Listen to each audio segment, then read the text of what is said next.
संथाली भाषा, ओल चिकी लिपि और संस्कृति के संरक्षक श्री चरण हेम्ब्रम, पद्मश्री 2026।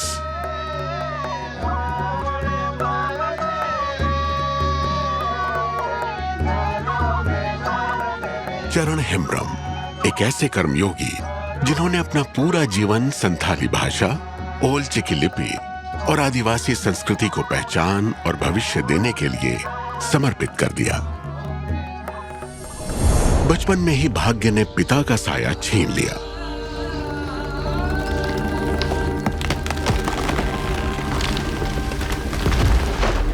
पर मां की छाया ने उनके बचपन को कभी मुरझाने नहीं दिया। इस पौधे को वृक्ष बनने के लिए एक माली की जरूरत थी, एक गुरु की आवश्यकता थी, जो उन्हें मिली अपने मामा के गांव में। ओल चिकी लिपि की यह शिक्षा पूरे संथाली समाज की आवाज बनने वाली थी। वक्त बीता, 10वीं की पढ़ाई पूरी की, ITI का कोर्स किया, एक साधारण सी नौकरी की तलाश थी।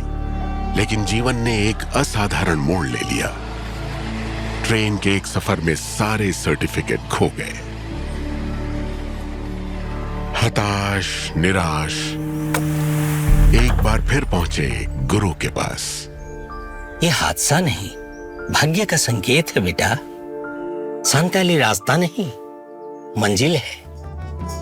गुरु के इस वाक्य को व्याकरण और संथाली के विस्तार को जीवन का लक्ष्य बनाकर चल पड़े एक ऐसे सफर पर जिसका हर कदम संथाली भाषा और संस्कृति को समर्पित था।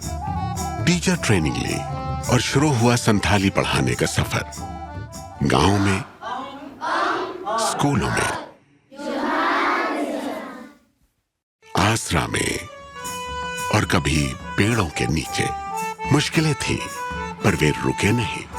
एक के बाद एक सैकड़ों आसरा केंद्र बने। हजारों बच्चों को मिली संथाली की शिक्षा और संथाली को मिला एक नया जीवन।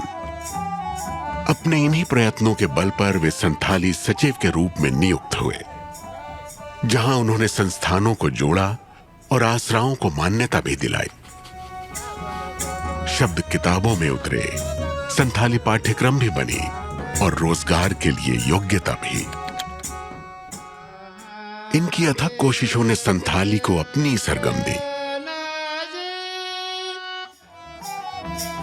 इनके बनाए गीत और नाटक पूरे समुदाय के लिए जीवन संहिता का रूप बन गए।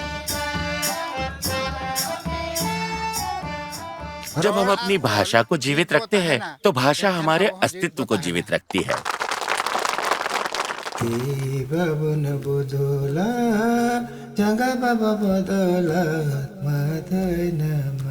श्री चरण हेम्ब्रम के गीतों में जीवित पंडित रघुनाथ मुर्मू के ये शाश्वत विचार आज भी संथाली समाज को जीवन का मार्ग दिखा रहे हैं। श्री चरण हेम्ब्रम, पद्मश्री 2026। कोटि कोटि नमस्कार।